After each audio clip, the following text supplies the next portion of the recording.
This is a show for grown-ups. And they say bad words. And they say bad words. Say final warning. Final warning.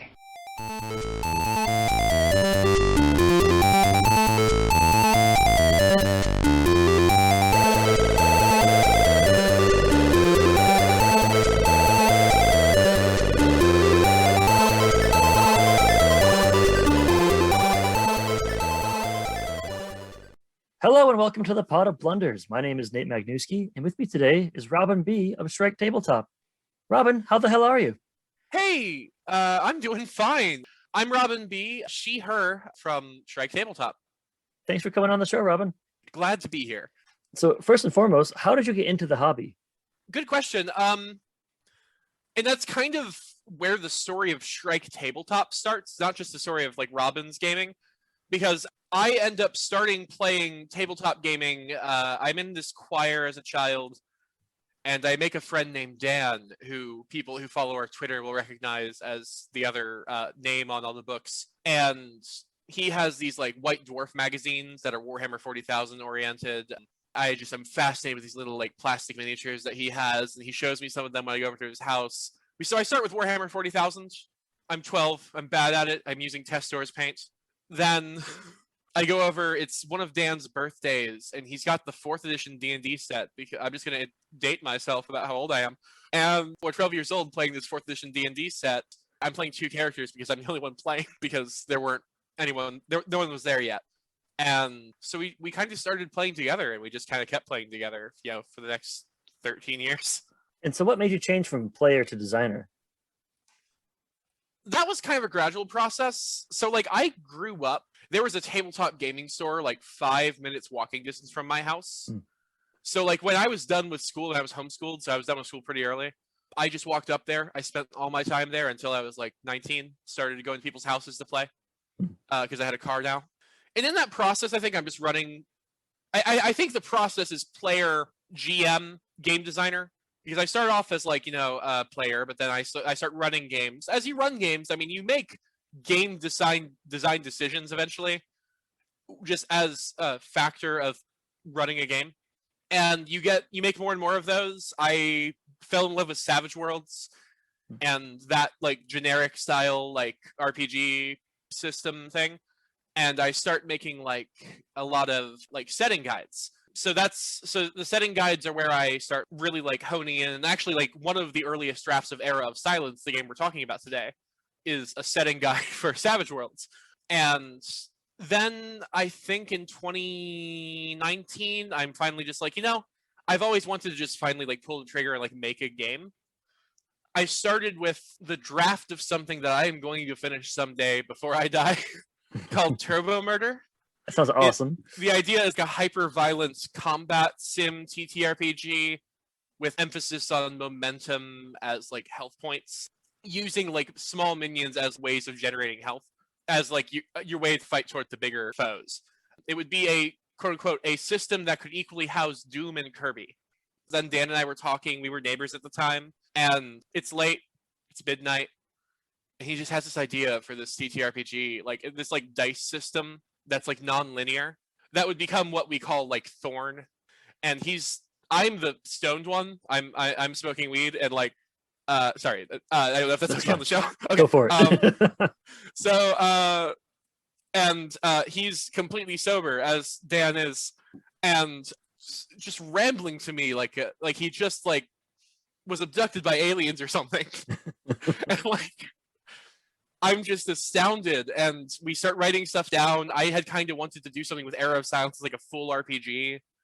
And yeah, that's the night Shrike was born. We eventually settled on the name later. I like birds, and he likes Hosier. One of his songs is called Shrike. Mm-hmm. And that's the story of Shrike. That's the story of like how I got into TTRPGs at the same time, and like how I got into design. So I know that you're prepared for this next question because you are the self-described mistress of lore. On the Shrike I forgot website. That's on the website. I haven't touched that website since we started this company. Well, I'm bringing it back, baby. The title's out there now. So. Yeah, go ahead. What is Era of Silence all about? Yeah, so the Era of Silence is like, in many ways, a story that I started with. I've been writing those stories from a character that started in one of Dan's games and then began developing a world around it. Tried to make a book, tried to make a podcast, neither fit. Really, its roots were in TTRPGs, so it became a TTRPG setting. What it is, 1,000 years ago, the world of Vian, Vian, was abandoned by its gods, which had a very literal like global theocracy thing going on. It's a world of wonder. It's a world of adventure. The gods are pretty iron-fisted, but if you played a game in that setting, it would be very classic fantasy. Then the gods up and disappear. They disappear for no clear reason. Their prophets, who are like their global like administrators, age and die, and the church that was like the global government basically collapses, and people end up doing their own thing again and begin forming like individual nations. And as time goes on, another empire rises up. This second empire is called the Parathan Empire, named for its main inhabitants, the Parathan, who are a race, a species. Species is the much better word, and I think that's the one we stick with. Good call. Yeah. Literally speaking, the Parathan are, and that's kind of why I use, like, other than the other species, they are like, the Parathan are related to humans as like Neanderthals would be related to us. Okay. Like they're a slightly different human. So that's why I use that term with that. However, to the audience, don't use that term in your games. You really don't need it. So we use species, and that's so yeah, the Parathan are a species of like magically gifted humans of sorts who begin harnessing alchemy, and they also harness firearms. They harness magic. They have like magic in their blood, more or less. It's kind of a bloodline sort of thing. Not unexamined trope though. I don't leave that unexamined. Literally, it's kind of poisoning them. Like they're quite sick because of it. But they conquer the continents. They begin pushing their way east. This like alchemy that they harness, like basically a healing potion called Yender's formula, is it redefines warfare, because you can, when a soldier is wounded, they can get back up and keep fighting. Pretty much, it's instantaneous. I began with the question of like, why do healing potions like that would mess up warfare? In like a big way. And so that begins like basically an alchemy heavy society, like steampunk Romans almost. And then an earthquake shakes the east and decimates society pretty much globally, and then triggers a series of volcanic eruptions in the north, including a supervolcano, burying the planet in ash. This event is called the Judgment, because a lot of people blame it on the gods. Like, no, the gods aren't entirely silent. They're watching. That's at least the faithful interpretation. The Parathan collapsed in almost a day, but society survives. People survive with technology and with harnessing the alchemy that the Parathan like pioneered. City-states form, environmentally shielded city-states that protect themselves from like the ash storms that kind of emerge. There are like most buildings are hermetically sealed. Everyone's wearing rebreathers. Potions and stuff allow people to like augment themselves any way they want. You've got like literal cat girls. You've got women with bug eyes. You've got people who are like giving themselves like Hulk arms. The sky's the limit with alchemy, and like augmentation is a huge thing now. And it's been 1,000 years since the silence, and stuff is getting weird and bad out there. Thus, why it's an RPG setting. But if you stick with your friends, and part of the emphasis of the game is on teamwork, and if you rely on the technology that's like been given to you, you can make it. It's a dark setting, but not a grim dark setting. Do you feel your background as a cultural historian has helped you flesh out this world and make it more realistic? Hell yeah, logical? That's the only reason I stuck with this degree. No, that's not true. But I also need to get paid eventually.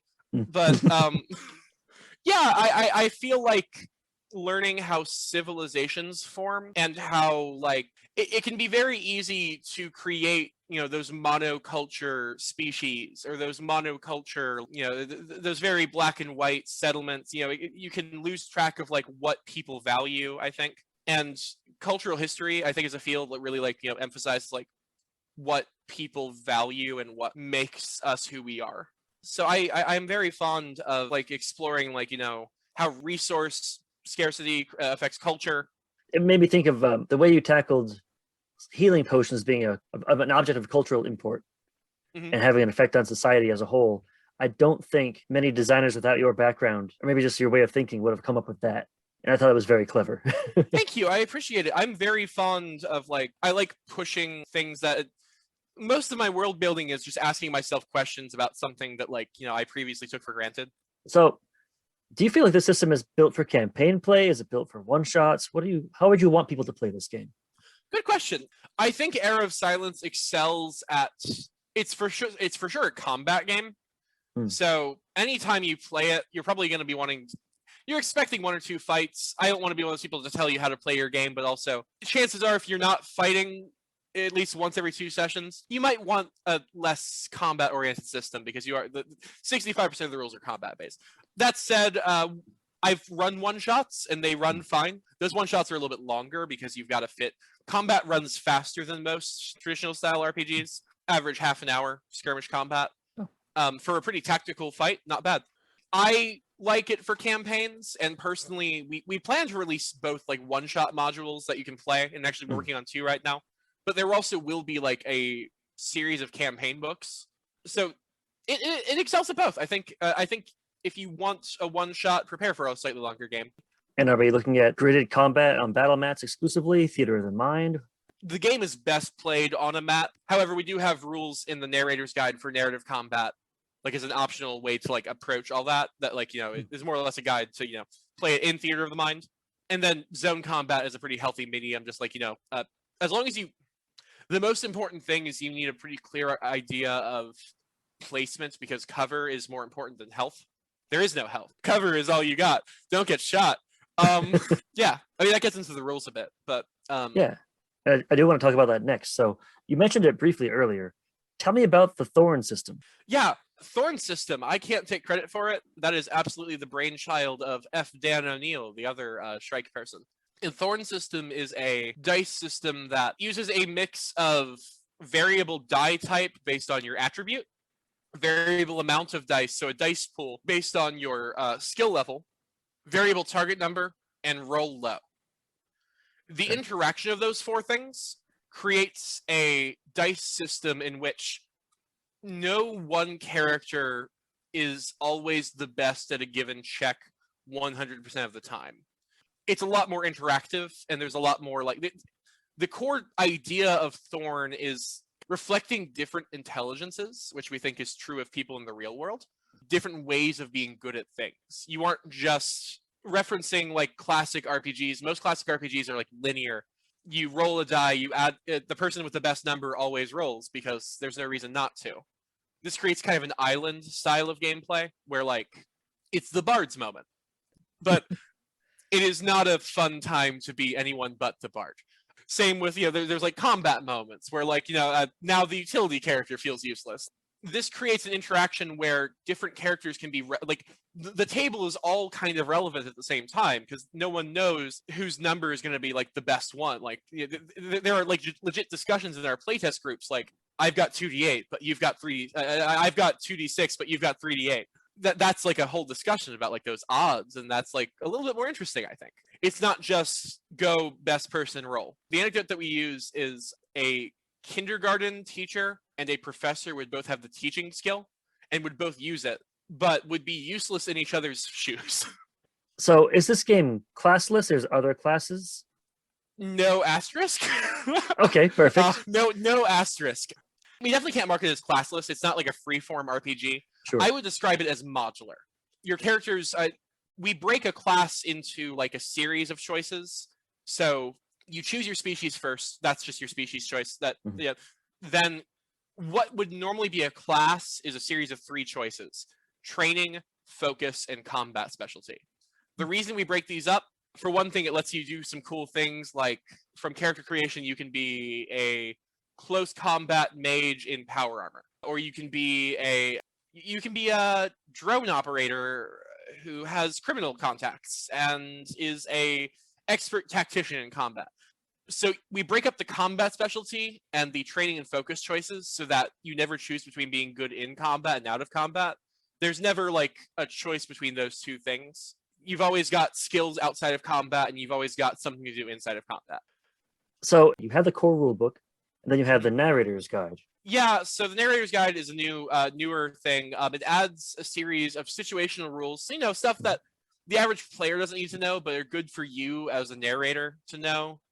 As like, this comes up as something, hazards. You don't run into hazards a lot, but they come up, like upkeep, like paying rent in city states and stuff like that, paying for businesses. Those are situational rules.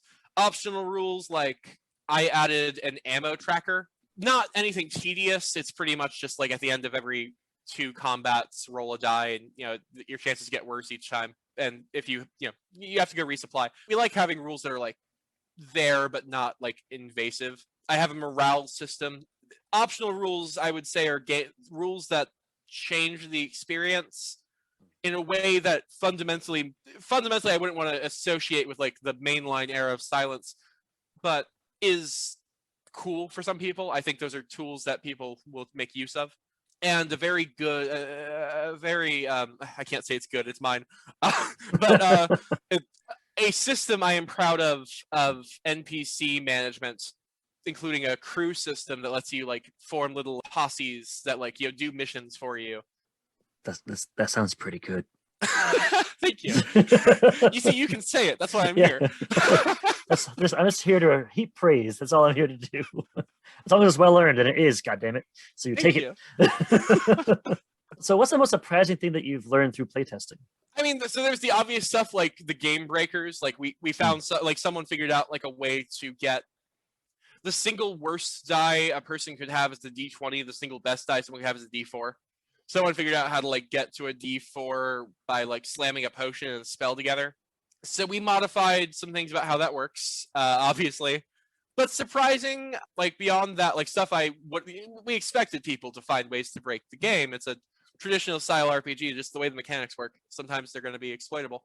That's why you exploit them now, and we make sure you can't do that later. Think I wasn't expecting the Parathan to be so popular. They are by far, like, I think 2 out of every 5 Era of Silence characters are Parathan or Yasre or Privasika. There's a lot less humans than I expected, which I think is more of a me thing, because I think I made humans mechanically better, but that's not true. But like, I like humans mechanically. I think they do cool stuff. You think they're good? Yeah. You said it. Actually, that's an opinion I'll like. It's kind of like it's what I tend to say. I like human-centric fantasy. I think it's more relatable. I understand a lot of people who aren't into it. I don't think they'll be off-put by EOS because the other species are by no means bland. Anyone who wants just a fun like bureaucratic romp can just play with the Interlegion great houses, which are like these literal patriarchal, like your place in line based on your father from the top. And like this like deeply political, like people are like backstabbing each other to like get higher and higher, and it's just anyway. That's a whole module that I'm working on. But yeah, other surprises. I think I was there's stuff like there's things people fixate on that I just think I didn't like expect. I think the things people ask for sometimes, it's really helpful, the things people ask for sometimes. Like I had someone ask me how they could make a throwing knife with our gear system, and I'm like, oh well, I should make better throwing rules. But also, yeah, I mean, how much of playtesting is just like running the same scenario over and over again and kind of seeing what sticks. So what's next for Era of Silence? What's on the horizon? Short term, 0.7 is going to bring a gear expansion. I think if you read our gear right now, it's good, but it's more of a proof of concept. There's expansions to gear, adding vehicle and mass combat rules to the narrator's guide, because I think those are important for any combat game. Although we do it really, they're just finding ways to make the player's skirmish combat experience feel different while also keeping it kind of a skirmish combat game.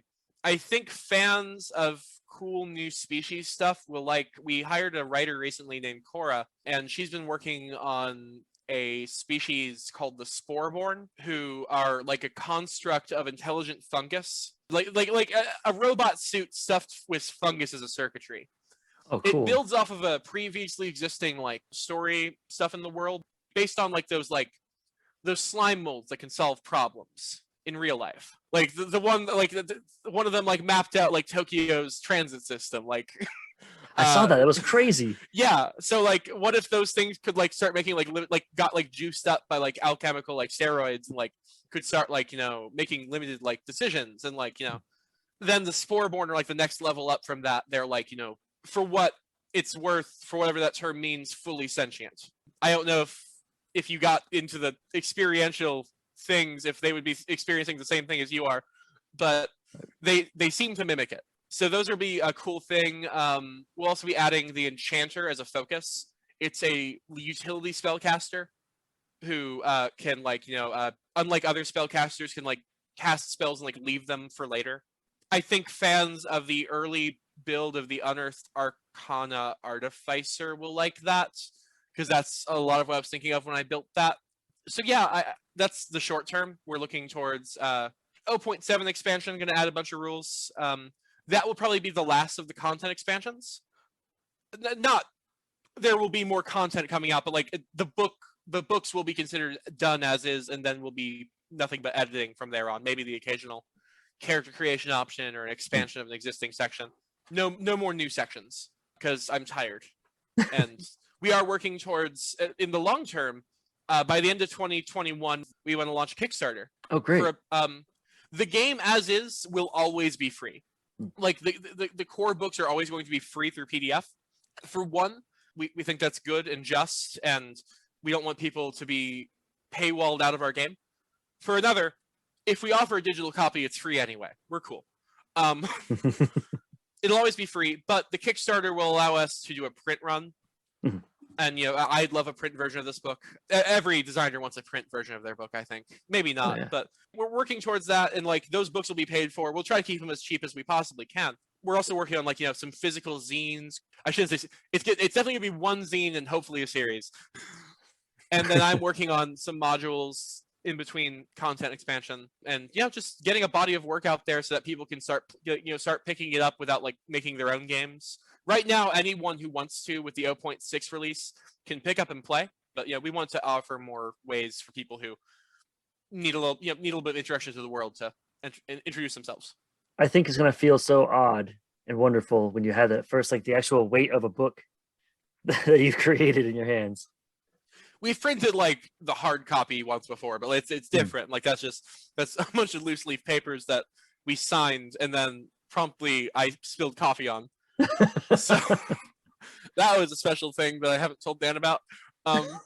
Hey Dan, if you're listening, sorry. Be cool, Dan. Come on. Everybody makes mistakes. There's a lot of stuff I want to do with Shrike. I mean, Shrike probably won't stop with Arrow of Silence. I think we're going to keep going after that. But this game is our proof of concept. This is our proof of what we can offer as a studio. And also, most of what we build after is probably going to be built on Thorn. The goal, I think, like if we're talking like 5-year plan, generic Thorn system. Thorn gets his own game. You can make anything you want out of it. Awesome. And then Arrow of Silence, it would be like a Savage Worlds Deadlands thing. Like, Deadlands starts, Savage Worlds comes after that, I think. And then, but Deadlands is still huge because, like, Yeah, I was thinking Call of Cthulhu, then like the BRP system that came out as a separate book.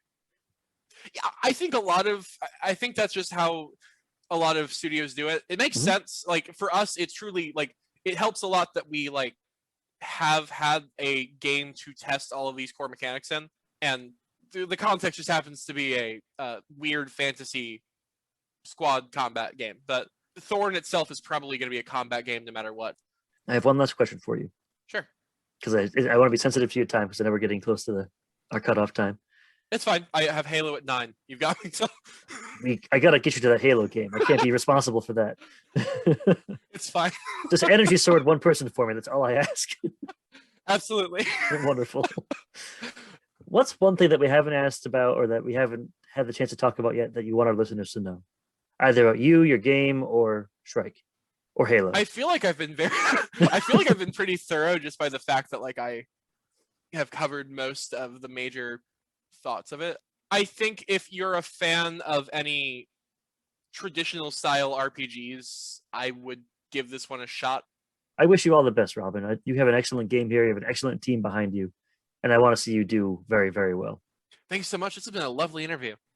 Oh, I've had a pleasure. I've had a pleasure. That's not how people talk.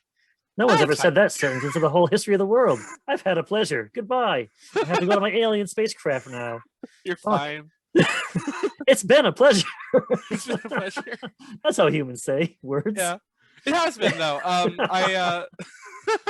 This has been lovely. I would love to come back. I'd love to get other people from the team starting to do other interviews, because like right now it sounds a bit like I'm making everyone else up because I'm the only person in recorded Strike recorded as a member of Strike. So I mean, I saw you pull a sock puppet out at one point and said that was Dan. That was kind of weird, but I'm not here to judge. Next time we do this, remind me to mention the vibrant sock puppet theater scene in the Era of Silence. That's not a joke. I'm gonna have to. So when you have your Kickstarter out, I want you back for that. Maybe you can bring Sock Puppet Dan along. I don't know. Up to you. But I will, and you'll have forgotten the joke by then. Yes, probably. I've already forgotten most things. So. No, if it's just like that's absolutely the type of person I am. I will commit to this. Anyway, this has been lovely. Thank you all so much. Thank you very much for coming on. You have a good night. You too. Take care. Hey, folks, it's your old pal Nate. As promised, Robin came back for part 2 of the interview now that her Kickstarter is coming up on November 9th. And so, without further ado, here is that second part of the interview now. So, Robin, welcome back to the show, first and foremost. I haven't spoken to you in any depth since April 20th, earlier this year. So it's been a grip of time. Yeah, wow. I go on a few of these, so just like I can forget like exactly when I did what. Yes, because that was like a fairly big day. We were close to releasing, I don't know if then, but like we were close to releasing a build 0.6, I think. I think it was 0.6 because 0.7 was shortly later. What was June through July project. We're chugging along. We're getting to the fabled 1.0, the final build, as it were. Well, final for this edition. Sure. So what's been going on?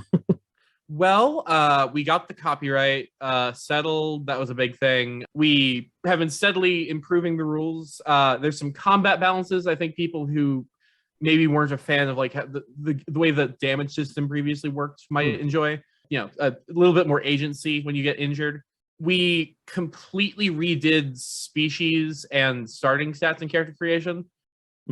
Species is a choice of trait now. And your starting stats is a completely separate step of the decision-making process that has no bearing on one or the other, making for more flexible characters and also for Dan's sake a lot easier for the character creation generator that we're working on. Alrighty. From Mysterious Dan. Last time we spoke, we were wondering if Dan was a sock puppet or not, because no one had ever seen Dan. I literally saw him today. Oh, sure. I posted a photo of us, but on Twitter. But I decided to.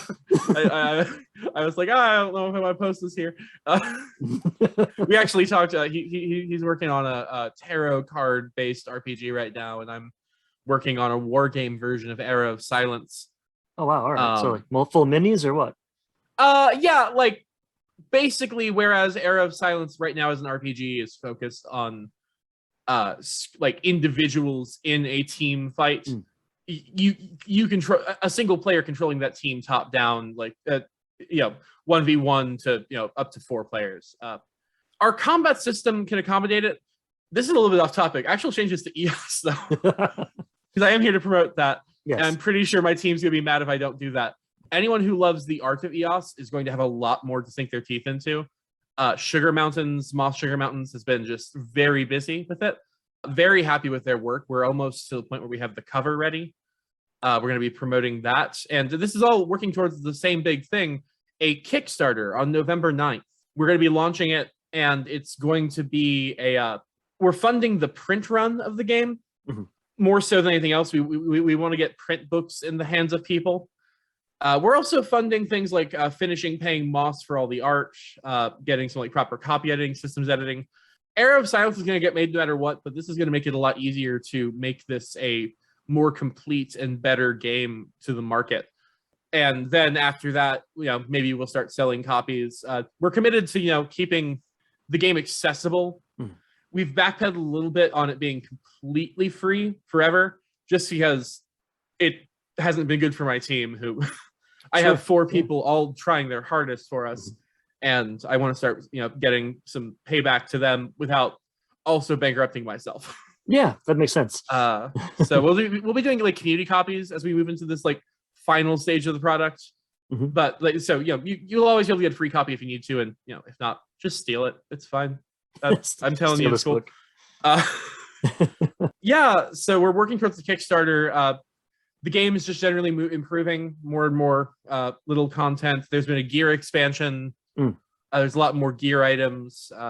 We're working on improvements to the Sporeborn, the fungal constructs that are a new fan favorite, as well as exploring what other types of characters we could do in like future like splat books, as I think they're called.